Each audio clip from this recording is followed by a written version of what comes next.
السلام علیکم. انکہی میں ایک بار پھر خوش آمدید. ہمیشہ کی یاد دہانی ہماری ویب سائٹ www.ankahi.tv، ای میل کرنے کے لیے live@ankahi.tv اور کال کرنے کے لیے 021-227-0839.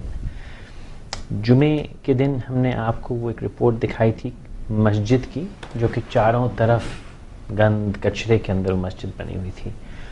بہت سے لوگوں نے بڑی باریک بینی سے اس کو دیکھا اور یہ تو انہوں نے غور کیا کہ میں نے الٹے ہاتھ سے بسکٹ کھایا، سیدھے ہاتھ سے نہیں کھایا، اس پہ تنقید کی. لیکن میں گن رہا تھا ہفتہ، اتوار، پیر، منگل، تو یہ ہوئے 96 گھنٹے. ابھی تک مجھ سے کسی نے یہ نہیں پوچھا کہ یہ مسجد کہاں ہے، یا شاید ایک آدھ میل آئی ہو یہ پوچھنے کے لیے کہاں ہے. یہ کسی نے نہیں مجھے کہا کہ یہ ایک ایسا غضب ہے کہ رمضان کے مہینے میں پاکستان میں ایک مسجد ہے جس کے چاروں طرف کچرے کا انبار ہے جو جلتا ہے، تو اس کے بارے میں کچھ کیا جائے. دیکھتے ہیں کب کسی کو خیال آتا ہے. جب تک نہیں آئے گا میں انشاءاللہ روز یہاں پہ، اللہ نے مجھے ہمت دی تو میں یہ یاد دہانی کراتا رہوں گا کہ پاکستان میں کم از کم ایک مسجد ہے جس کے چاروں طرف کچرا جلتا ہے، اور بیچ میں مسجد ہے، شاید تراویح بھی وہاں پہ ہو رہی ہو. آج دوپہر لاہور میں ہم ایک شو ریکارڈ کرنے کے لیے ایک تعلیمی ادارے میں گئے، تو وہاں سے جب نکلنے لگے تو ان کے جو ایڈمنسٹریٹر تھے ان سے بات ہوئی تھی. تو میں نے کہا کہ جی طالب علم پڑھ کے پاکستان سے چلا جاتا ہے اور اس کو ریٹین کرنے کا کوئی طریقہ ہونا چاہیے. تو انہوں نے مجھے جو جواب دیا آف کیمرہ، وہ کہنے لگے کہ آپ کے پاس صرف جذبات ہیں، اور جذبات میں کچھ نہیں ہے، اس سے کوئی نہیں رکتا. آپ کے پاس ان کو دینے کے لیے کچھ بھی نہیں ہے. بزرگ تھے، میں نے ان سے بحث تو نہیں کی، وہاں سے آ گیا. لیکن تب سے مجھے ایک تشویش اور پریشانی ہے کہ شاید اب جذبات میں وہ دم نہیں رہا. ہم جذبات کا استعمال اب صرف اس کام کے لیے تو کر سکتے ہیں کہ ہم بسیں جلا دیں، ریلیاں نکال لیں، تباہی و بربادی لے آئیں. لیکن جذبات کے ذریعے اب ہم کوئی بھلا کام شاید اس ملک میں مشکل ہی کر پائیں. یہ میری آج کی افسوسناک میری سوچ ہے. جب ابھی اسٹوڈیو میں آیا تو چند لوگ مجھ سے ملنے آئے ہوئے تھے کہنے کے لیے کہ جی آپ سے ہم بڑے انسپائر ہوتے ہیں، آپ بتائیے ہم کیا کریں. تو میں نے ان کو صرف اتنا کہا کہ آپ یہ کیجئے کہ آپ بھلے کام کرنے شروع کر دیجئے. تو وہ ہنسنے لگے، کہتے یہ کیا بات ہوئی، ہم تو کچھ کرنا چاہتے ہیں. میں نے کہا نہ جانے کب سے لوگ کیے چلے جا رہے ہیں، لیکن کوئی بھی سوچتا نہیں ہے. کسی نے بھی یہ نہیں کہا کہ چلو میں کچھ بھی نہ کروں، میں بھلا انسان بن جاؤں. اور اگر ہم یہی کر لیں تو کام بڑا آسان ہو جائے. یہ تمام چیزیں جو آج کل میرے ساتھ ہو رہی ہیں، اس کے بعد میں اس منزل پہ پہنچا کہ اب میں سوال کر رہا ہوں کہ میں کیا کروں، میں کر کیا سکتا ہوں، کیا میں واقعی کچھ کر سکتا ہوں. اگر حالات حاضرہ پہ نظر ڈالی جائے، جو کچھ ہو رہا ہے اس کو دیکھا جائے، تو لگتا ہے کہ میں جو کہ ایک فرد ہوں پاکستان کا، شاید کچھ بھی نہیں کر سکتا. لیکن ایک صاحب ہے جو ہمیشہ مجھے کہتے ہیں نہیں بہت کچھ ہو سکتا ہے، بہت کچھ کر سکتے ہو. تو ان سے آج پھر سمجھنے کے لیے کہ ان حالات میں جب کہ مجھے لگتا ہے میں کچھ بھی نہیں کر سکتا، تو میں کیا کر سکتا ہوں. غلام مصطفیٰ کھر صاحب، تھینک یو، آپ تشریف لائیں. سر میں کیا کر سکتا ہوں؟ مجھے لگتا ہے میں کچھ بھی نہیں کر سکتا، علاوہ یہ باتیں کر سکتا ہوں. اور میری باتوں میں اتنا زور بھی نہیں کہ پاکستان میں رمضان کے مہینے میں میں نے ایک مسجد دکھائی 11 منٹ تک، جس کے چاروں طرف ایک عظیم الشان اٹس اے گاربیج ڈمپ، اور بیچ میں ایک مسجد ہے. اس 11 منٹ کی رپورٹ میں چند لوگوں نے مجھے یہ ای میل کی کہ آپ نے بائیں ہاتھ سے بسکٹ کھایا، یہ بڑا ظلم ہے، دائیں سے نہیں کھایا. لیکن کسی نے یہ نہیں کہا کہ بھائی یہ کیسا غضب ہے اس مسجد. آج ایک اور صاحب نے مجھے میل کی، کوئی فتویٰ ہے کہ کسی نے کہا ہے کہ جو شخص بائیں ہاتھ سے کھانا کھائے گا وہ ہم مسلمانوں میں سے نہیں ہے. تو وہ بھی میں نے کہا اچھا بھائی شاید کوئی ایسی بھی کوئی چیز ہوتی ہو. لیکن پھر میں کیا کروں، میں کچھ مجھے نہیں سمجھ میں آ رہا میں کیا کروں. پہلی بات تو یہ ہے کہ جو کچھ آپ کہہ رہے ہیں اور کر رہے ہیں یہ بھی ایک بہت بڑی کنٹریبیوشن ہے. دوسری بات یہ ہے میری عمر ہے 71 سال ماشاء اللہ، اور 71 سال میں متواتر اسی جدوجہد میں ہوں کہ خدا موقع دے کہ ہم کچھ کر کے دکھائیں لوگوں کو. سوا تھوڑے سے وقت کے لیے ذوالفقار علی بھٹو کے وقت میں گورنر اور چیف منسٹر کا وقت تھا کہ جس میں میں نے اچھا یا برا امیج اپنے لیے بنایا.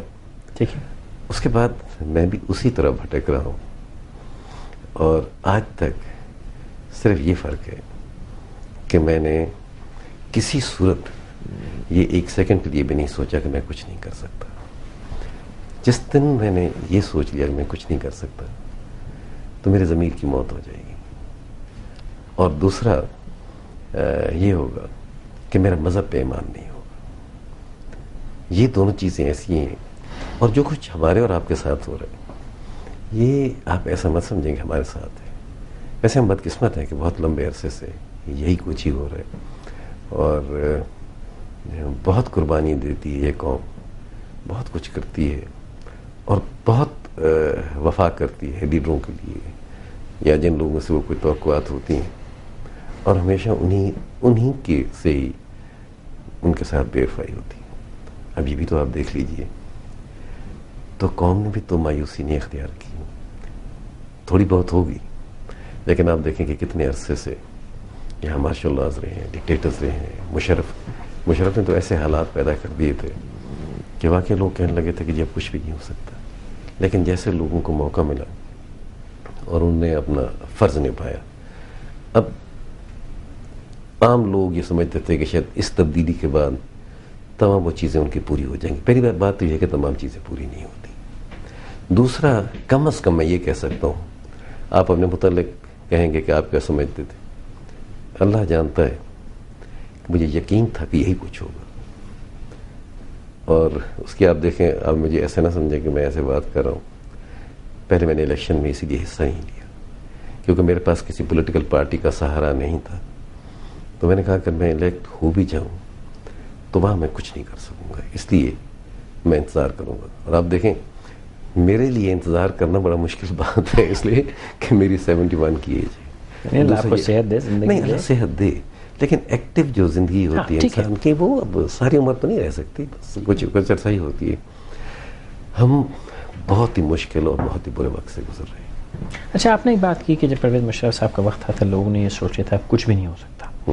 میرا تو گیج جو ہے وہ لوگوں کا وہ انٹرنیٹ ہے, اور اگر میں ریکارڈ بھی نکال سکتا ہوں پچھلے 1.5 برس کا, تو اس وقت تو یہ کہتے تھے کہ حالات برے ہیں.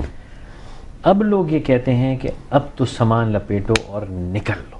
بالکل درست. تو ہم نے کیا ٹریڈ آف کیا؟ ہم نے یقیناً, مجھے تو خیر میں یہ ڈکٹیٹرشپ ڈیموکریسی بھی مجھے نہیں سمجھ میں آتی, کیونکہ تب بھی میرے حساب سے ڈیموکریسی تھی, الیکٹڈ گورنمنٹ تھی, وہ پریزیڈنٹ تھے.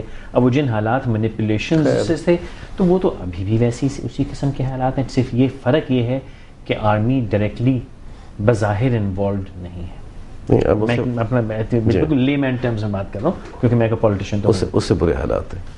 اس لیے کہ اس وقت عوام کو اور پولیٹیشینس کو ایک قسم کی پروٹیکشن تھی. اور حقیقت یہ ہے کہ اتنا عرصہ جو مشرف رہا ہے اس نے پالیٹکس کو دوبارہ ریوائیو کر دیا. اگر پولیٹیشینز اس قسم کی حرکتیں کرتے جیسے پہلے تھے اور پھر مشرف جیسا دور آ جاتا اور وہ تھرو نارمل پولیٹیکل پروسیس ہوتا, تو وہ میرے خیال ہے کہ ڈیموکریسی اور پولیٹکس کے لیے ظاہر قاتل ہوتا. تھوڑی وضاحت کیجیے. میں سمجھ اس لیے کہ جب سو کالڈ ڈیموکریسی نہ ہو تو بڑی آسان بات ہے, جنرل کو یا بیوروکریسی کو آپ بلیم کر سکتے ہیں اور اس میں آپ اپنے آپ کو پرزرو کر لیتے ہیں. آپ صرف کرٹیسائز کرتے ہیں, ڈیلیور آپ کو کچھ نہیں کرنا ہوتا. اور آگے آدمی بھی ایسا ہو جیسے مشرف تھا, اس پہ ہر قسم کا کرٹیسزم جو تھا وہ صحیح بیٹھتا تھا. اور اس سے ایز اے میٹر فیکٹ آپ اب ایک حقیقت نہیں ہے کہ ہمارے پولیٹیکل لیڈرز دوبارہ جو ریوائیو ہوئے ہیں اس میں بیسک وجہ یہ تھی کہ مشرف کی نااہلیت, مشرف کی ہٹ دھرمی اور مشرف کے نان پولیٹیکل تو اس کو چھوڑ دیں ان پیٹریوٹک کام جو اس نے کیے, جس کی وجہ سے لوگوں کو پھر احساس ہوا کہ نہیں تو ہمارے تو کوئی سیاستدان ہی اچھی تھے. اب ہم اور بہت مشکل میں پھنس گئے ہیں. اب فوج کا کوئی دخل عمل نہیں ہے, بلکہ اس حد تک بھی ہے کہ جو لوگ اس وقت کچھ جرنیلوں نے یا خاص طور مشرف نے کی پوزیشن پہ بٹھایا تھا, تو وہ جو موجودہ جنرل ہے اس میں اتنے گارڈز تھے, میرا نہیں خیال تھا کہ وہ یہ کرے گا. اس لیے کہ میرا خیال تھا کہ وہ اپنے ان کی کانسٹیٹوئنسی تو بھی فوج ہوتی ہے, اور جو لوگ ایسے لیکوریٹو پوزیشن پہ بیٹھے تھے اور خاص طور پہ ان کو بٹھایا گیا تھا تو ان کو بلانا کوئی آسان بات نہیں تھی. وہ تو پہلے انہوں نے اس کو کر دیا تھا. Now it's between the politicians and the elected governments. اس میں آ کے شروع سے پہلی بات تو یہ ہے نا, there are certain things which happen جس کے نہ آپ کے پاس علاج ہے, نہ جواب ہے, نہ کوئی پریڈکٹ کر سکتا ہے. فار انسٹنس بے نظیر کی شہادت جو ہے, ٹھیک ہے, یہ تو نہ عوام سوچ رہی تھی, نہ کوئی اور سوچ رہا تھا, لیکن یہ میں کہہ سکتا ہوں کہ میں سوچ رہا تھا, اور اسی لیے میں بار بار مخالفت کر رہا تھا کہ مجھے یہ لگ رہا تھا کہ اس سسٹم میں بے نظیر فٹ نہیں ہو سکتی, کیونکہ مجھے معلوم ہے کہ یہ جو اس قسم کے لوگ ہیں چاہے ادھر یا ادھر, وہ بے نظیر کو انپریڈکٹیبل اور انریلائبل کہتے تھے. ٹھیک ہے, اور وہ یہ کہتے تھے کہ جی اگر یہ آ گئی, یہ اقتدار حاصل کرنے کے لیے تو ہمارے ساتھ سارے سمجھوتے کر لے گی, لیکن آنے کے بعد پھر اس کو ہینڈل کرنا مشکل ہو جائے گا. اس لیے اس کو سین سے ہٹانا بہت ضروری تھا. تو but it's the same now, nothing has changed. جی ابھی بھی وہی ہے. It's worst. اچھا, اٹس ورسٹ. چلیے دیکھیے بے نظیر ہوتے ہیں, بے نظیر, اور آپ اس کی اچھائی بری کر سکتے ہیں, کوئی پولیٹیشین ایسا نہیں ہے کہ جس کے متعلق آپ کرٹیسائز نہ کر سکیں, لیکن بے نظیر کم از کم اس کو یہ احساس تھا کہ میں عوام کی طرف سے ہوں, اچھا, اور میں باپ کی لیگیسی کیری کر رہی ہوں. وہ تو ہم پڑھ گئے پولیٹیکل, ٹھیک ہے, اب وہ جو بھی ہے جیسی بھی ہے ہماری, آپ یہ مجھے شرمندہ کر دیا, اور میں بالکل اپنی غلطی ایکسیپٹ کرتا ہوں کہ بھائی میں یہ نہیں کہہ سکتا کہ میں کچھ نہیں کر سکتا, میں تو قدرت پہ سے ایمان ہی اٹھ جائے گا اگر میں نے کہہ دیا, میں یقیناً کر سکتا ہوں. لیکن ساتھ میں آپ نے مجھے تھوڑا سا نا امید بھی کر دیا. آپ نے صحیح فرمایا کہ نہ جانے کتنے برس سے آپ اس انتظار میں. تو کیا ہماری قوم, ہماری جو نوجوان نسل ہے جو ابھی پڑھ کے نکل رہی ہے یا بد نصیبی سے ان پڑھی رہ رہی ہے, وہ بھی یوں ایسے ہی انتظار میں بیٹھی رہے گی, بد سے بدتر حال ہوتا جائے گا؟ ہم اپنی منزل پہ پہنچ گئے اب, اور منزل ہماری ہے یا تباہی اور یا فتح. شکر ہے آپ نے آگے یا فتح کہہ دی, میں تو کہتا یا اللہ یا تباہی یا فتح, اس لیے کہ اس سے مزید حالات اب خراب ہو نہیں سکتے. اچھا دیکھیے, یہ بات تو ہم تقریباً 1852 سے کہہ رہے ہیں, ہر بار کہتے ہیں کہ بس قیامت آ گئی, اب اس سے برا تو کچھ نہیں. میں نے یہ نہیں کہا, میں نے یہ کہا کہ دنیا کی تاریخ آپ پڑھ لیں, جہاں اس حد تک حالات خراب ہوتے ہیں اس کے بعد ہی تبدیلی آتی ہے. ہر انسان کو یہ احساس پیدا ہو گیا کہ اس تبدیلی کے بغیر ہم زندہ نہیں رہ سکتے. اب دیکھیں اس وقت جتنی فلائٹ آف کیپٹل آج ہو رہی ہے, اور اس گورنمنٹ میں ایک طرف سے ایک میجر پولیٹیکل پارٹی ہے, دوسری طرف سے دوسری میجر پولیٹیکل پارٹی ہے, اور حیرانی کی بات آپ ایک سمجھ رہے ہیں نا کیوں ہو رہی ہے. ذوالفقار علی بھٹو کے وقت میں کچھ فلائٹ آف کیپٹل ہوئی تھی, پھر واپس آئی تھی, لیکن اس لیے کہ ذوالفقار علی بھٹو کو لوگ لیفٹسٹ کہتے تھے. ذوالفقار علی بھٹو نے نیشنلائزیشن کی تھی تو انڈسٹریلسٹ ڈر گیا تھا یا سرمایہ دار ڈر گیا تھا. اب تو بڑے سے بڑے سرمایہ داروں کی حکومت ہے, انہیں کی پولیٹک, اب فلائٹ آف کیپٹل کیوں ہے. اچھا, میں ایک سوال کرنا چاہتا ہوں آپ سے, اور یہ میں بڑی میرے اصول کے خلاف ہے سوال, لیکن آپ سے کچھ ایسا محبت و شرافت کا رشتہ ہے تو میں یہ گستاخی کر رہا ہوں. مرحوم ذوالفقار علی بھٹو صاحب کے وقت میں میری سمجھ میں ایک بڑا غضب ہوا, اور میں یہ سمجھتا ہوں کہ وہ اس غضب کی قیمت ہم آج تک سہ رہے ہیں. وہ یہ کہ ہمارے ہاں سے برین ڈرین کا سلسلہ شروع ہوا, لوگوں نے یہاں سے جانا شروع کیا. جتنے لوگ 70s میں یہاں سے گئے, جب نیشنلائزیشن ہوئی, بزنسز بند ہوئے, اتنے لوگ گئے, اور وہ آج تک وہ جو پانی نہیں ہوتا, آپ اس میں انگلیاں اٹھو کھنچتا ہوا آتا ہے پانی میں, ایک سرفیس ٹینشن ہوتی ہے, تو وہ جو سرفیس ٹینشن ہے, وہ جو لوگ گئے آج تک یہاں سے لوگ جا رہے ہیں. دیکھیے آپ بالکل درست کہتے ہیں, میں اس کو اس طریقے سے ڈیپینڈ نہیں کروں گا کہ جیسے اب عام پیپلز پارٹی کا کوئی لیڈر بیٹھا ہوا تو ہوگا کہ جب ایسا ہوا ہی نہیں. درست, بھٹو صاحب نہ فرشتہ تھے, نہ تو بنعوذ باللہ پیغمبر تھے, انسان تھے. لیکن یہ میں کہہ سکتا ہوں کہ قائد اعظم کے علاوہ آج تک جتنے پولیٹیکل لیڈرز آئے ہیں ان سے بہت ابو تھے پولیٹیکلی اور ہر چیز میں, انٹلیکچولی. یہ ایک نہیں اور بھی غلطی ہوئی تھی. فار انسٹنس جس قسم کی نیشنلائزیشن انہوں نے کی تھی, اس کی ضرورت نہیں تھی. میرا اس وقت ایسا تجربہ نہیں تھا کہ میں اس کو اپوز کروں. میں نے کچھ نہیں کیا, جو ذوالفقار علی بھٹو نے کیا میں نے اس کو ایکسیپٹ کیا. حقیقت یہ تھی کہ نیشنلائزیشن کا صرف ایک فیلڈ میں فائدہ ہوا تھا, اور وہ ہوا تھا بینکنگ میں. اگر بینکنگ کی نیشنلائزیشن نہ ہوتی تو اس ملک میں 21 خاندان ہی رہتے, 22 نہ ہوتے, کیونکہ اس وقت بینکس ٹوٹل 2-4 خاندانوں کے ہاتھ میں تھے, اور وہ کسی اور کو انڈسٹریلسٹ نہیں بننے دیتے, چند ایک لوگوں کے علاوہ. اس سے ایک اپر مڈل کلاس پیدا ہوئی ہے، وہ تو اس کو کریڈٹ چاہتے ہیں، لیکن ڈسکریڈٹ اس بات کا جاتا ہے کہ جس وقت ان کا چھوٹی چھوٹی انڈسٹری تک، فلور ملز تک اور ان تک پہنچے، تو اس کا نتیجہ یہ ہوا کہ اس سے کیپٹل کے فلائٹ بھی ہوئی، لوگ ڈر بھی گئے. اور دوسری یہ تو بڑا شوق تھا. جب ہماری پارٹی میں مصیبت یہ تھی کہ اس میں بھی رائٹ اور لیفٹ دونوں تھے، اور وہاں ایک تھے جو سو کالڈ اپنے آپ کو سائنٹیفک سوشلسٹ کہتے تھے. ان کی یہ تھی کہ ہر چیز چھین لو. یہ تو بھٹو صاحب نے بڑا اس کو کیا کہتے ہیں ہمت کی کہ جس کی وجہ سے اس حد تک نہیں گئے، ورنہ تو وہ تھا کہ کوئی چیز کسی کے پاس نہ رہے. تو ان کو بھٹو صاحب نے بڑی مشکل سے کنٹین کیا. میں کسی کا نام نہیں لوں گا. تو کچھ غلطیاں ہوئی ہیں، جیسے وہ تھے ایجوکیشنل انسٹیٹیوشن جو تھے ان کو بھی، اور برین ڈرین بھی جیسے آپ کہہ رہے ہیں سے ہوا، لیکن اس میں سے بہت سارے لوگ واپس آ گئے تھے. اور پھر بھٹو صاحب نے بہت سارے لوگوں کو واپس بلایا تھا اور کہا تھا کہ آئیں اپنے ملک میں کام کریں. پھر میرے خیال دو سال کے بعد پھر ایسی فضا پیدا ہو گئی تھی کہ انویسٹمنٹ بھی شروع ہو گئی تھی، اور لوگ جو تھے ان کو بھی ایک اعتماد پیدا ہو گیا. اس وقت اتنا اب صرف آپ یہ کمپیئر کر لیں کہ ذوالفقار علی بھٹو پولیٹیکل اس کے لیڈرشپ کے وقت میں، ذوالفقار علی بھٹو کے بعد کسی پولیٹیکل مقصد کسی لیڈر کے وقت میں اس قسم کی اسٹیبلٹی اور اس قسم کے پاکستان کے وقار نہیں رہا جیسے اس کے وقت میں تھا. یہ تو میں تھا غلطیاں. یہ تو میں مانتا ہوں. آپ نے بات کہی کہ ایک اسٹرینتھ تھی پاکستان. اچھا یہ بتاؤ کہ یہ فورن ایکسچینج کما کے لوگ باہر سے آ رہے ہیں یا آئے تھے اس وقت بڑا ہوتا، وہ کیسے کون آ رہا ہے یار؟ اس وقت میں ذوالفقار علی بھٹو کی وقت بات کر، اس وقت تو پاسپورٹ کسی کا نہیں بنتا تھا. یہ تو جب پاسپورٹ کھولے، مڈل ایسٹ کے ساتھ تعلقات ٹھیک کیے، شیخ زاہد سے دوستی ہوئی، شاہ فیصل سے دوستی ہوئی، باقیوں کے ساتھ ایسا ہوا اور لوگوں کو کھلا جانے کی اجازت دی، تو ایک بڑی تعداد لوگوں کے باہر گئی اور وہ پیسے بھیجتے تھے فورن ایکسچینج کما کے. تو اس کے بعد پھر لوگ یہ نہیں چاہتے کہ پاکستان میں اس پہ بھی ایک میں پتہ نہ جانے کتنی لمبی بحث میں پڑ جاؤں گا فورن ایکسچینج کمانا بھی باہر سے.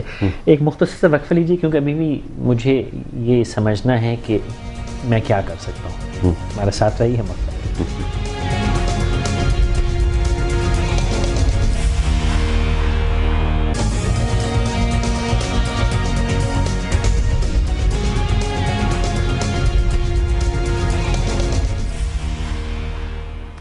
ان کے میں ہمارے ساتھ رہنے کا بہت شکریہ.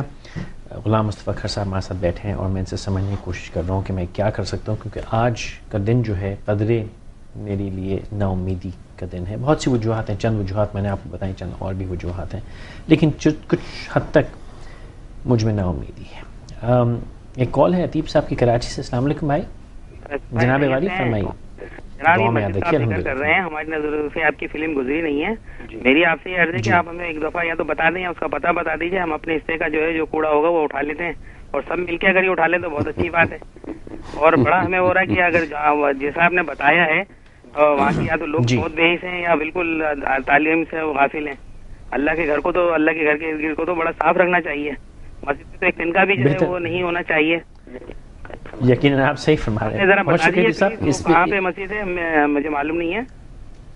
جی یہ مسجد ہے بلوچ کالونی میں جو کرنگی بائی پاس ہے، اس پہ آپ جائیں گے تو وہ مس نہیں کر سکتے وہاں پہ. بہت شکریہ آپ نے کال کیا. آپ کچھ کہنا چاہیے؟ دیکھیے میں نے آپ کو کہا تھا نا کہ نا امیدی گناہ ہے. کوئی نہیں پوچھ رہا تھا نا. اب آپ کو میری بات پہ یقین رکھنا چاہیے کہ امید ہمیشہ قائم رہے گی. مطلب میرے 96 گھنٹے ختم ہو گئے، اب میں بڑھا نہیں سکتا. قبر کے جانے کے بعد یا موت کے بعد تو امید ختم ہو سکتی ہے، زندگی میں امید نہیں ختم ہو سکتی. اگر ختم ہو گئی تو سب کچھ گیا. بڑی انٹرسٹنگ یہ کال رہی. اور یہ جو کھر صاحب جیت رہے ہیں ابھی، اس پہ لگتا ہے مجھے نا امیدی واپس لینی پڑے گی. مسز عدیلہ ہیں کراچی سے. السلام علیکم بیگم صاحب. السلام علیکم. جی بہن فرمائیے. میں مسز عدیلہ صاحب کراچی سے بات کر رہی ہوں. فیصل جو کچھ آپ کر رہے ہیں دیٹ از اپریشیٹیبل. مطلب اس کا کوئی میچ نہیں ہے. ہم کافی جب سے پیدا ہوئے ہیں اب تک ایک یہ جوش، ایک جذبہ ہمارے اندر پایا جاتا ہے being Pakistani. We want to give a lot to this country, لیکن ہم بندھے ہوئے ہیں. ہم لوگوں میں اعتدال نہیں ہے. سسٹم ہے، سسٹم کو چلانا نہیں جانتے. سسٹم از دیئر لیکن who are we, what we are doing we don't know. ہم اپنے بچوں کو صحیح نہیں بتا سک رہے. ہمیں کچھ نظر نہیں آ رہا. اندھیرا ہے. کیوں ہے؟ دل دکھتا ہے، بہت دکھتا ہے. بہت مشکل سے بنا تھا یہ پاکستان، لیکن کچھ بچہ نہیں ہمارے پاس. میری آپ سے بہت ریکویسٹ ہے آن year. I'm sorry, I'm getting so emotional کیونکہ I'm Pakistani and I'm proud to be Pakistani. But Faisal, please help us to do something for this country. We are dying. And trust me, مجھے اس بات کی پرواہ نہیں کہ کل کوئی خودکش حملے میں میں اور میری بچی اور میرا میاں ہم مر جائیں یا شہید ہو جائیں. مجھے اس بات کا دکھ ضرور ہوگا کہ ہم کچھ کر نہیں سکے. ہم کس کو جواب دیں ہیں؟ خدا کو، اپنے بچوں کو، اپنے میاں کو. ہم سنسیئر نہیں ہیں اپنے ساتھ. اور یہ پولیٹیشین ہیں، سب ہیں. ہم دبئی تو جاتے ہیں تو ہم لائنوں میں بھی کھڑا ہونا پسند کرتے ہیں. ہم انگلینڈ جاتے ہیں، امریکہ جاتے ہیں، ہمیں لائنوں میں پسند ہے کھڑا ہونا. ہمیں ہیومیلیٹ کریں، میں جوتے اتروائیں، وی ڈونٹ کیئر. اپنے پاکستان میں ہمیں ایک بل بھی دینا ہو تو ہم پروٹوکول چاہتے ہیں. ہمارے آگے پیچھے کلاشنکوف میں لوگ پھرنے چاہیے. پھر آپ لوگ کیوں کہتے ہیں کہ جی یہ ویپنز جو ہیں دیز آر بیڈ؟ ہم تو اس کی نمائش کرتے پھرتے ہیں. اور ہمارے یہ جو بڑے پولیٹیشینز آپ کے سامنے بیٹھے ہوئے یہ بھی نمائش کرتے ہیں. ہر چیز کی نمائش ہی تو رہ گئی ہے. I am sorry. نہیں بہن، بہت شکریہ آپ کی بات کا. آپ نے اچھا کہ یہ سب کہہ دیا کہ یہ دونوں کالیں بڑی انٹرسٹنگ رہیں، کیونکہ میں نے ان سے پہلے ایک لمحہ پہلے یہ کہا تھا کہ میں نا امید ہو گیا ہوں. آپ دونوں نے مجھے بہت سخت پر امید کر دیا، تو آئی اسٹینڈ کریکٹڈ. لیکن صاحب یہ وہ بات کر گئی مہن جو میں کہہ رہا تھا کہ ہر کوئی یہ سمجھتا ہے کہ ہم کچھ بھی نہیں کر سکتے، کیونکہ جو لوگ طاقتور ہیں وہ کرنے نہیں دیں گے. ایسی صورتحال ہے. لیکن یہی سوچ اور یہی جو ان کی بات ہے جو کچھ ہونے کا ہے، یہی امید دلاتی ہے کہ لوگوں کے دل میں ایک جذبہ پیدا ہو گیا اور لوگ کچھ کرنا ضرور چاہتے ہیں. اور اب صرف ان کو ایک ایسی قیادت کی ضرورت ہے کہ جس کا وہ ساتھ دیں. تو وہ قیادت کہاں سے آئے گی؟ پتہ نہیں چلے گا کہ آپ کے سامنے ہوگی. اور کئی ہوں گے ایسے کہ جن کو یہ کہتے ہیں. فنٹن ایسی چیز ہوتا ہے، مجھے کہہ رہی تھی کہ پولیٹیشینز شو آف ہیں. بالکل صحیح کہہ رہی ہیں. اور یہ جو پاسٹ کے 20 25 30 سال کے پولیٹیشینز ہیں وہ یہی ہے کہ کلاشنکوف کے بات کر نہیں سکتے. اور بہن کو میں یہ بتانا چاہتا ہوں کہ میں نے زندگی میں نہ اپنی جیب میں کبھی کوئی چھری رکھی ہے اور نہ میرے ساتھ کبھی کسی قسم کا گارڈ ہوئے. اور یہ زندگی اور موت تو اللہ کے حق میں سب ایک جیسے بھی نہیں ہوتے. اور جہاں تک پولیٹیشینز کا آج بھی بات ہے، جہاں بھی ہیں اسمبلی میں، نہ سارے برے ہیں نہ سارے اچھے. لیکن یہ جو آپ لوگوں کی سوچ یا جو آپ کہہ رہے ہیں، جو آپ کر رہے ہیں، جو وہ بہن کہہ رہی تھی، اسی میں سے ایک طوفان پیدا ہوگا. اسی میں سے ایک ایسا انقلاب پیدا ہوگا. انقلاب میں یہ نہیں کہہ رہا کہ آپ سر کاٹ دو. اور انقلاب سوچ کا ہوتا ہے کہ جو حالات ٹھیک ہو جائیں گے. اور انسان اب ہر انسان گھر بیٹھے یا آپ سے بات کر رہے کچھ اس کے اب یہ اس نے فیصلہ کر لیا ہے کہ ہمارے حالات ٹھیک ہونے چاہیے. بس اب اللہ تھوڑی سی مدد کرے گا اور آپ دیکھیں گے. میں اتنا پر امید ہوں، میں سمجھتا ہوں چند دنوں میں ہمارے حالات ٹھیک ہونا شروع ہو جائیں گے. چند دنوں میں؟ چند دنوں مطلب دن میں 2 3 4 مہینے 5 مہینے 6 مہینے. مطلب مہینوں میں، سالوں میں، مہینوں میں؟ نہیں، مہینوں میں. آپ دیکھیں کیونکہ جو کچھ اب ہے اور جیسے ہے، اچھا چلیے میں اس کو زیادہ ٹائم دے نہیں سکتا. اس طرف آتے ہیں. ویسے تو پیشن گوئیاں کرنے کا کام آپ کے ہمارے دوست ہیں شیخ رشید صاحب، ان کا کام. لیکن آج آپ سے تھوڑی پیشن گوئیاں کروا لیتے ہیں. آپ نے کہا چند مہینوں میں حالات صحیح ہونے شروع ہو جائیں گے. نشاندہی کس طرف ہے آپ کی؟ کیسے صحیح ہو جائیں گے؟ صحیح مینس کہ جب آپ جس قسم کے حالات ہیں آج، اگر اس میں کوئی میجر تبدیلی آئی. آپ جانتے ہیں کہ میں نے آصف علی زرداری صاحب کو بہت کرٹیسائز کیا ہے اور پوری کوشش کی ہے، اپنی پوری طاقت استعمال کی ہے زبان کی کہ وہ اس ملک کے صدر نہ بنے. میں ابھی سمجھتا ہوں کہ میں صحیح تھا. ان کے حق میں بھی یہی تھا. پاکستان پیپلز پارٹی کی بہتری بھی اسی میں تھی کہ وہ نہ بنے، اب وہ بن گئے. اس کے لیے میں نے ایک فیصلہ کیا ہے اپنے دل میں، دماغ میں. یہ وعدہ کر گئے تھے آپ پچھلی بار مجھ سے، یاد ہے نا؟ لیکن اس میں یہ کیا وہ بن گئے. میں نے مخالفت کی. اب میں 6 ہفتے ان کی دیکھوں گا کہ ان کے کیا اقدامات ہیں. اس کے بعد پھر میں اپنی پوری ہمت سے جو کچھ ہو سکا، جو اچھا کام کریں گے ان کو سپورٹ کروں گا، اور جو غلط کریں گے پرزور طریقے سے اس کو اپوز کروں گا. اور مجھے اب شاید لگ رہا ہے کہ میری سوچ ہے پہلی صحیح تھی کہ کچھ اقدامات انہوں نے جو اب کیے ہیں یا کرنے لگے ہیں، جس قسم کے اپوائنٹمنٹس وغیرہ کر رہے ہیں، اس سے لگتا ہے کہ جو کچھ میں کہہ رہا تھا وہ سچ تھا. میں نے ایک چیز یہ سوچی تھی کہ انسان بدلتے ہیں. ہو سکتا ہے کہ اتنے بڑے عہدے کے بعد، اقتدار کے بعد، اب وہ ایسے کام کریں کہ جو ملک اور قوم کے مفاد میں ہو اور جن کو لوگ بری نظر سے نہ دیکھیں. ابھی تک مجھے ایسا کوئی نظر آیا. اور پھر کچھ ایسی چیزیں تھیں جو وہ کہہ سکتے تھے، وہ کر سکتے تھے. اس کہنے کرنے سے کم میں سمجھتا ہوں کہ کم از کم 2-3 مہینے تو لوگ ان کی منہ کی طرف دیکھتے رہتے کہ دیکھیں جی ان کا راستہ صحیح ہے اور شاید حالات ٹھیک ہو جائیں. ایسا کچھ نہیں کہا. فار انسٹنس آپ یہ دیکھیں کہ جو ہمارے ملک میں امریکنز نے وہ حملے کیے ہیں، جو تھوڑی چھیڑخانی، ہاں جو چھیڑخانی کی ہے، موسٹ پرابلی مجھے تعجب ہے کہ جو پولیٹیکل لیڈرز کا جو بیانات ہونے چاہیے تھے اور جو بات کرنی چاہیے تھی وہ کمانڈر ان چیف فوج کا کر رہے.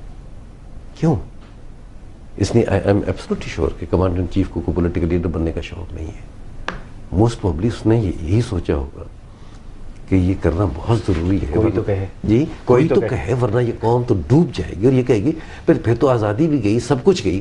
تو میں پوچھنا چاہتا ہوں پرائم منسٹر سے، آصف علی زرداری سے، کس بات کے لیے ووٹ لیا تھا؟ کس چیز کے لیے ان جگہوں پہ بیٹھے ہو؟ اگر اپنے ملک کا دفاع نہیں کر سکتے، کون سا وہ مرد ہے، کون سا وہ سردار ہے کہ جو اپنے گھر کا دفاع نہ کر سکتے؟ وہ چھوڑیں، ہم ان پہ تنقید نہیں. ان کو آپ یہ بتائیے 6 ہفتے بعد آپ شیر پنجاب کی آواز تھوڑی سی مجھے آئی 2 منٹ کے لیے، تو وہ کیا ارادہ 6 ہفتے کے بعد؟ نہیں 6 ہفتے بعد مطلب یہ کہ جو بھلا کام کرے گا اس کو سپورٹ کروں گا. یہ اب آپ کو پیچھے دیکھ دیکھ کے تو تھک گئے ہم. کیسے؟ اب یہ تو آپ کو آگے دیکھنا چاہتا. نہیں آگے ہی ہوگا، لیکن اگر فرض کیا کہ کوئی شخص اچھا کام کرتا ہے تو اس کو نفرت کی وجہ سے تو اس کے خلاف بات نہیں ٹھیک ہے، بالکل ٹھیک ہے، اس کو سپورٹ کرنا چاہیے. پھر وہ سیاست نہ ہوئی، وہ تو پھر ٹرائبلزم ہوا. ایبسلیوٹلی. میں آج بھی کہہ رہا ہوں کہ اگر آصف علی زرداری یا پرائم منسٹر آج ان کا راستہ صحیح ہو جاتا اور ملک اور قوم کی ایٹ لیسٹ سوچ کو وہ سمجھنے لگتے ہیں اور ایسے اقدامات کرنے لگتے ہیں، تو میں تو کبھی ان کے خلاف بات ہی نہیں کروں گا. اپالوجائز کروں گا قوم سے کہ مجھے میں کوئی یہ اپنا اقتدار حاصل کرنے کے لیے نہیں کر رہا.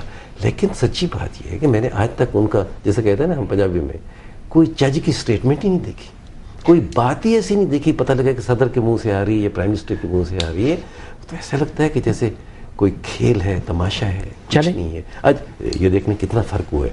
جو آپ کہہ رہے تھے نا کہ نا امیدی نہیں ہونی چاہیے. اب اسی کو آپ دیکھ لیں کہ وہ کمانڈر ان چیف نے ایک سٹیٹمنٹ دی ہے، ساری قوم تعریفیں کر رہی، سب کہہ رہے ہیں کیا بات ہے، کیا انہوں نے کہہ دیا ہے وغیرہ. تو سر ہماری معصوم ہے سر، قوم بیچاری بہت معصوم ہے. کام ساری قومیں معصوم ہوتی ہیں، لیکن قوم کو کافی عرصے سے لیڈرشپ نہیں ملی اور ایسے لوگ آئے ہیں جن کو جب موقع نہیں ملا. نا فار انسٹنس اس وقت لوگوں کا یہ یقین تھا کہ یہ 2 پولیٹیکل پارٹیز آپس میں اب سمجھ گئے ہیں، یہ پولیٹیکل لیڈرز وقت اور حالات کو دیکھ چکے ہیں، تھکے کھائے ہیں. کم از کم اب یہ لوگوں کے سامنے 5 سال کے لیے ایک ایسا وہ کریں گے، مظاہرہ کریں گے کہ جس سے پاکستان کو اسٹیبلٹی ملے گی. افسوس کہ اس کا کچھ بھی نہیں رہا. اور پھر یہ دیکھیں، اس میں یہ نہیں کہ میرا ان کے ساتھ کوئی زیادہ تعلق یا کسی سے کم ہے. اگر دیکھا جائے تو میرے دل ابھی پاکستان پیپلز پارٹی کے ساتھ ہے. پیپلز پارٹی کے ورکروں کے ساتھ میرا بہت ہی قریبی اور گہرا رشتہ ہے. لیکن اندازہ تو کریں کہ اگر رشتے رکھنے ہوتے ہیں تو پھر ان کی گورنرشپ کی جو اپوائنٹمنٹ تھی یا پھر گورنر کے جو سٹیٹمنٹس ہیں، یہ جو بات کرتے ہیں تو اس طریقے سے رشتے رہتے ہیں، یہ اس طریقے سے دوستی ہوتی ہیں، یہ اس طریقے سے قوم میں اعتماد پیدا ہوتا ہے. سر انہیں چھوڑیں، انہیں کرنے دیں جو کرنا ہے. ان سے کب تک ہوں گے؟ ان کو جو کرنا ہے کرنے دیں، تو پھر ہم کیا کریں؟ ہاں تو یہی تو پوچھ رہا ہوں، ہم کیا کریں؟ ہم باتیں نہیں کریں، یہی ہے نا کہ جو بھی بات وہ غلط کرتے ہیں ان کو ہم کوشش کریں گے کو کرنے کی اجازت نہ دیں. فرق نہیں پڑتا وہ کرنے والے، بڑا فرق پڑے آج تک جو آیا کرتا گیا. یاد رکھنا بھائی صاحب، یہ ملک انشاءاللہ رہے گا. آمین. یہ تو میرا یقین ہے. اچھا ملک بھی رہے گا. ہاں اس ملک میں الیکشن بھی ہوں گے، اس ملک میں تبدیلی بھی آئے گی. ہاں یہ مجھے نہیں پتا، یہ نہیں کہہ سکتا. لیکن یہ جو اس کے بعد تبدیلی ہوگی، میں سمجھتا ہوں کہ وہ 100% آپ کا میرے توقعات کے مطابق نہیں ہوگی، لیکن 50 to 60% ضرور ہوگی. اب ایسے نہیں ہوگا، جو ہونا تھا یہ ہو گیا، اور یہ ہونا تھا. مجھے 100% یقین تھا کہ یہی کچھ ہوگا جو ہوگا. لالا رخ صاحبہ ہیں کراچی. السلام علیکم لالا رخ صاحب. جی بہن فرمائیے. فیصل قریشی صاحب، آپ کی بات میں نے آج فرسٹ ٹائم ہی دیکھا کیونکہ لائٹ نہیں ہوتی اور ابھی بھی چراغوں میں روشنی نہیں ہے. لیکن بہرحال مختصر یہ کہ وہ مسجد کا جو آپ بتا رہے ہیں تو یہ ہمارے اپنے اندر کی جو گندگی ہے نا وہ آپ کو نظر آ رہی ہے. پورے ملک میں آپ دیکھ رہے ہوں گے جو بھی حشر ہے، تو یہ کسی کو نہیں کہہ سکتے ہم، ہمارا اپنا ہی کیا دھرا ہے. اور اس کے علاوہ آپ کے جو بائیں ہاتھ سے الٹے ہاتھ سے جو آپ بسکٹ کھا رہے تھے اور کسی صاحب نے کہا کہ آپ ہم میں سے نہیں ہیں، تو اس قسم کے جو ایکسٹریمسٹ ہوتے ہیں، ایکسٹریمزم کی طرف لے جاتے ہیں اسلام کو، تو ان کے ہاں تو پھر ٹی وی دیکھنا بھی حرام ہوتا ہے، تو ان کے بارے میں بھی فتویٰ دیا جا سکتا ہے. اور اس کے علاوہ یہ کہ آپ کہہ رہے ہیں کہ ہم کیا کریں، تو اتنا زیادہ آپ آپٹیمسٹ ہیں، اتنے زیادہ، تو آپ سے یہ امید نہیں تھی مجھے. بس مجھے بھی اپنے آپ سے امید تھی، اور اللہ کرے گا بھی ہیں 15-20 منٹ انشاءاللہ، تب تک میں اپنا رویہ بدل لوں. بہت شکریہ آپ نے فون کیا. محمد حنیف صاحب ہیں. السلام علیکم حنیف بھائی. میں نے تو سنا ہی کچھ نہیں، انہوں نے کیا سر یہ آپ کی آئے بھی نکل نہیں. حنیف صاحب السلام علیکم. حنیف صاحب جناب والی فرمائیے. سر کیسے ہیں؟ دعا میں یاد رکھیے الحمدللہ. فرمائیے سر. یہ مصطفیٰ خان صاحب. ہلو. جی جی جی جی. ہلو جناب. اچھا ڈراپ ہو گئی، ہم ان سے بھی بات کرتے ہیں. ایک مختصر سے وقفے کا وقت ہو گیا، کر لیتے ہیں، پھر ہم مصطفیٰ صاحب سے اور تفصیل میں بات کرتے ہیں کہ یہ نا امیدی تو میری ختم ہو گئی ہے الحمدللہ، لیکن یہ کہ ابھی بھی مجھے تھوڑی سی ڈائریکشن چاہیے. اور انہوں نے جو کہا کہ ہماری قوم معصوم نہیں کرنا چاہتی ہے، صرف ایک لیڈرشپ کی تلاش ہے، تو اس لیڈرشپ کا وعدہ تو نہ جانے ہم کب سے کر رہے ہیں اور انتظار کر رہے ہیں. دیکھتے ہیں اس میں کہاں ہے. ہمارے ساتھ ہیں.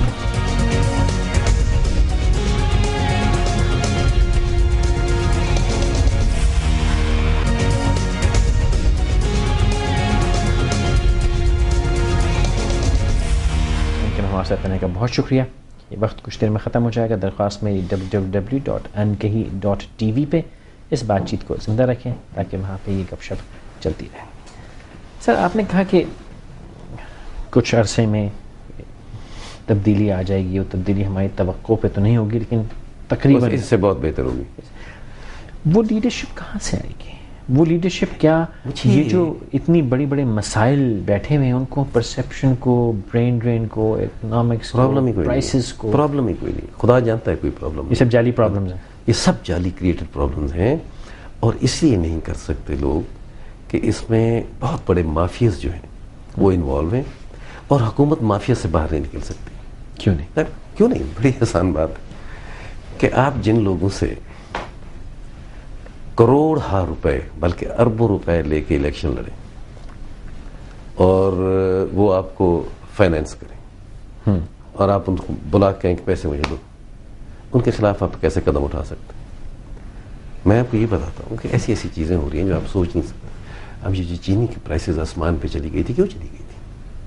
حکومت بے بس تھی کہ ان سے اتنا کچھ لے چکے. حکومت شرمسار ہو جاتی ہے، حکمران شرمسار ہو جاتے ہیں جب کسی کے سامنے ہاتھ پھیلاتے ہیں، تو اس کے بعد ان کو احکامات نہیں جاری کر سکتے. حکومت صرف وہ شخص یا وہ حکمران یا وہ لوگ، ایک چند ایک لوگ ہوتے ہیں حکومت کرتے ہیں، ساری جہان تو حکومت نہیں کرتا. مٹھی بھر لوگ ہیں، مٹھی بھر وہ لوگ ہوتے ہیں کہ جن کا ہاتھ کی یہ سائڈ کسی نے نہ دیکھی ہو، اور یہاں نہیں ہے وہ. اسی وجہ سے تو یہ بدل کیسے جائے گا؟ ایک یہ سلسلہ تو چلتا رہے گا. یہ کیسے ایک شخص بدل دے گا؟ ایک شخص اچھا آ جائے. آپ مجھ سے یہ پوچھ رہے ہیں، میری بات سنیں، کہ رسول کریم صلی اللہ علیہ وسلم کے آنے سے پہلے قریش کا کیا حال تھا؟ وہی تھا، لڑکیاں زندہ دبایا کرتے تھے، ہم بھی. تو ایک شخص آ گیا تھا نا، تو ہم بھی وہ تو ختم کر دیا تھا. اچھا وہ پیغمبر تھا، وہ اللہ تعالیٰ نے کہہ دیا اور نہیں ہے. کیا وہ آخری تھے؟ پیغمبر نہیں آئے گا. توبہ نعوذ باللہ، ہم تو اس پہ یقین ہے کہ وہ آخری پیغمبر تھے. وہ نہیں ہو، لیکن انسان ہیں آپ اتنے. دوسری بات یہ ہے، اپنے ایمان سے کہیں، پاکستان میں ایسے لوگ نہیں ہیں جو ایماندار ہیں. پاکستان میں ایسے لوگ نہیں ہیں جو صحیح سوچ سکتے ہیں. پاکستان میں ایسے لوگ نہیں ہیں جو محب وطن ہیں. اگر آپ یہ سمجھتے ہیں تو پھر قیامت ہے، پھر قیامت آ گئی. نہیں ہے قیامت. یہ ہوا ہے. آپ کو ایک اور چیز کو سمجھنا چاہیے جو بہت کم لوگ سمجھتے ہیں. یہ ساری سچویشن، ساری صورتحال پیدا کی گئی ہے، یہ ڈکٹیٹرز نے پیدا کی ہے، اور اس لیے پیدا کی تھی کہ کوئی پولیٹیکل لیڈر ایسا ہو ہی نہ جو ان کے سامنے بات کر سکے یا عوام کو اٹھا سکے.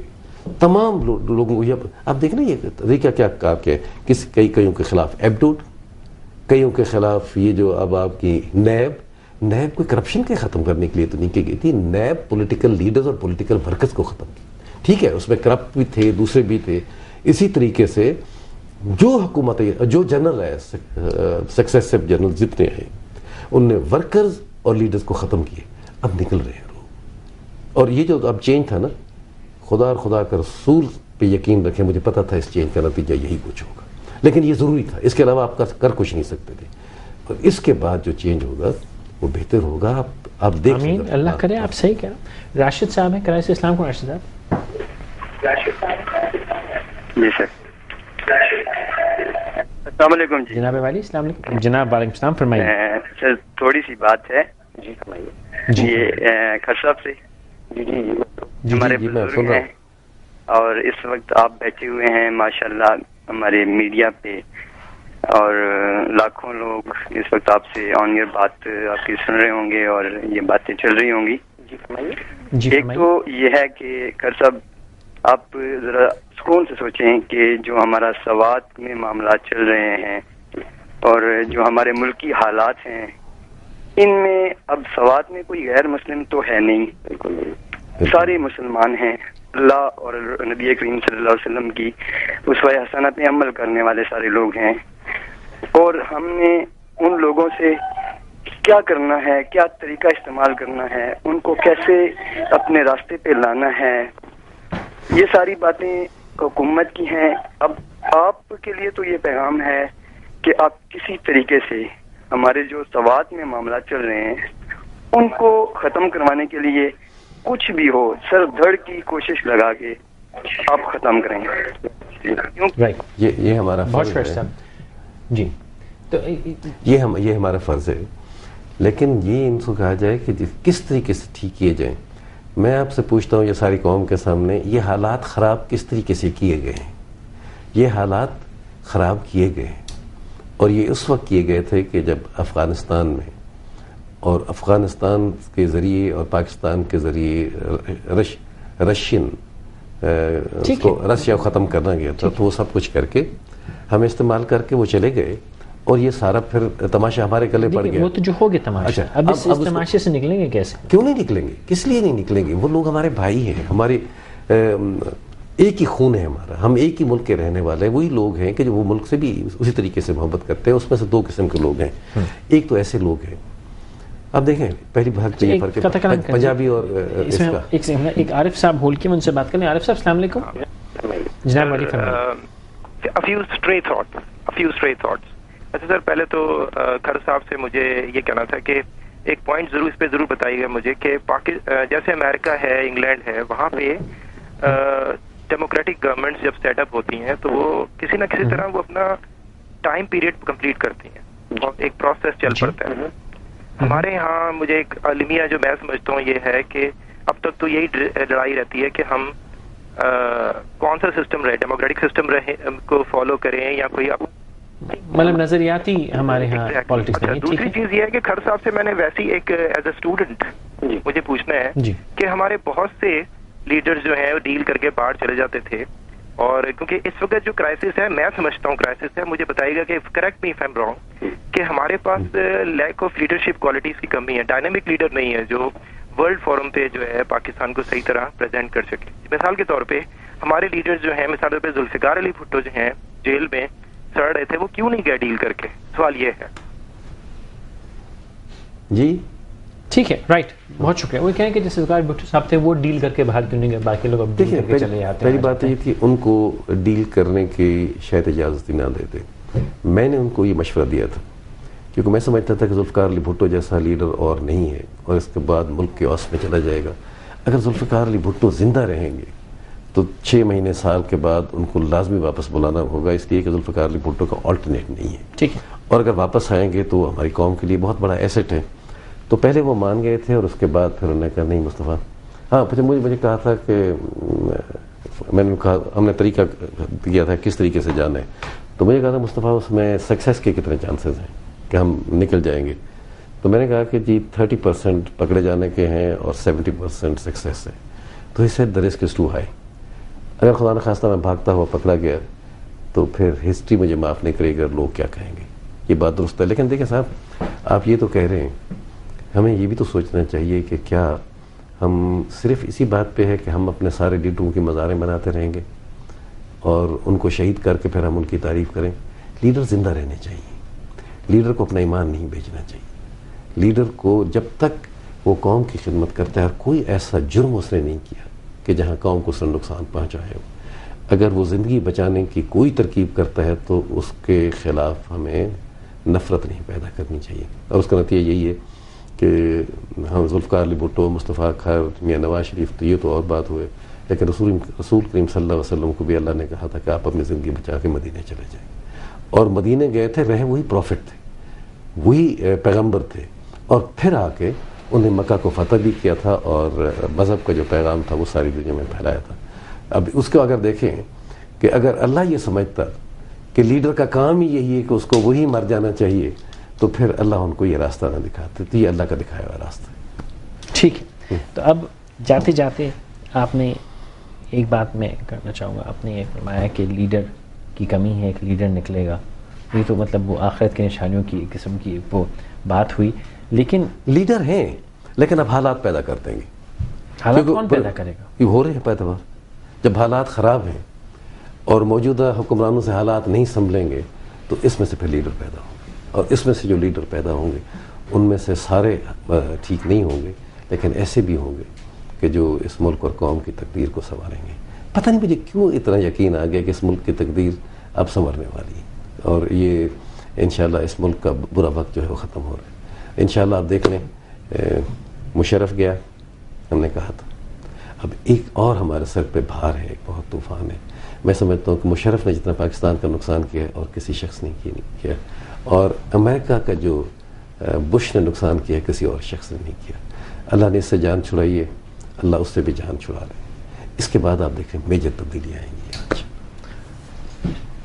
1 منٹ میں اگر میں یہ آپ سے ہر کوئی یہ بتائیے, مشرف صاحب نے کیا کیا نقصانات پہنچائے؟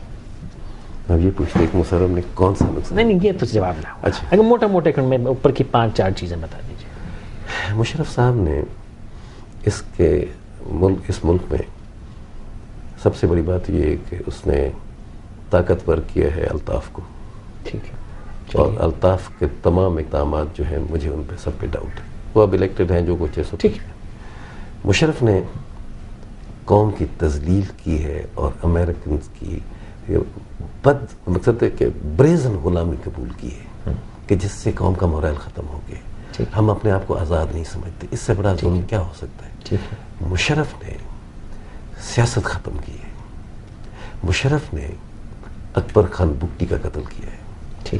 مشرف نے صوبوں کے درمیان ایک نفرت کا رشتہ پیدا کیا ہے. اب آپ کہتے ہیں کہ اب جو حالات ہیں اس سے بھی زیادہ برے ہیں. اس سے کئی طریقے سے. اب دیکھیں بات یہ اب ان کے نہیں, اب مجھے جلد سے بتا دیں, میں آپ سے پوچھنا چاہوں, اگر ہم جیسا گناہ گار کوئی گناہ کر رہا ہو تو کہیں گے جی کہ یہ گناہ گار ہے اور اس نے وہ کیا. لیکن اگر مسجد امام گناہ کر رہا ہو تو اس کو معاف کوئی نہیں کرتا. اسی لیے پولیٹیکل لیڈر جو عوام کی طاقت کے ذریعے سے آئے اور عوام اپنی قربانیاں دے کے ان کو واپس لے آئیں, اگر وہ اس قسم کے گناہ کریں کہ جو موجودہ حکمران کر رہے ہیں, کرپشن ہو رہی ہے بہت بڑے پیمانے پہ, اور اس کو نہ روک تھام کا ارادہ ہے بلکہ ہر روز کا جو فیصلہ ہے اس میں لگتا ہے کہ یہ کیا ہے, یہ کیا ہے. اور میں آپ کو بھی ایک اور یقین دیتا, اگر میں زندہ رہا ایک شخص, اور شاید میں چاہوں گا کہ آپ بھی میرے ساتھ کھڑے ہوں, ہم اس کو روکیں گے اور اس طاقت سے روکیں گے کہ دنیا دیکھے گی. یہ پچھلی دفعہ بھی اٹھتے اٹھتے ہم یہ کر گئے تھے, ہم آج پھر کے لیتے ہیں. آپ بھلا کام کیجئے, ہم آپ کے ساتھ ہیں, لیکن بھلا کام تو کیجئے. ہاں بالکل.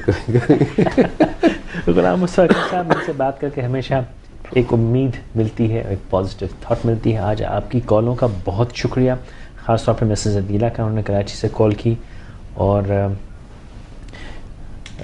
لالہ رخ صاحبہ سے بھی میری معذرت کہ میں نا امید نہیں ہوں, اور اللہ نہ کرے میں کبھی نا امید ہوں, لیکن ہاں کبھی کبھی ایسی باتیں سوچنی پڑتی ہیں, کبھی کبھی ایسی باتیں دل کو لگتی ہیں جن سے دکھ ہوتا ہے. اور وہ مسجد والی بات سے مجھے بہت دکھ ہوا تھا, اور عتیب صاحب جنہوں نے سب سے پہلے کال کی تھی, ان کا بہت شکریہ کہ انہوں نے بہت جلدی مجھے جگا دیا.